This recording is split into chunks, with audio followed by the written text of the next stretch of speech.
Hey everybody, my name is TaoMan, and in this video I will show you how you can simply change the minimap zoom in Valorant. So let's start. The first thing you want to do is go to settings and then just click here general.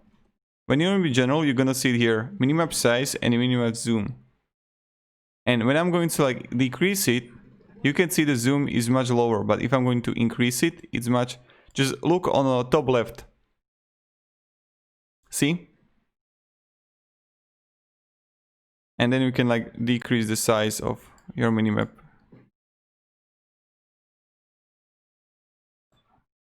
I recommend having really low and not too high. And yeah, that's pretty much it. Thank you very much everybody for watching. If you have any questions, guys, ask me down in the comments. I'll be really happy to help you. And yeah, goodbye.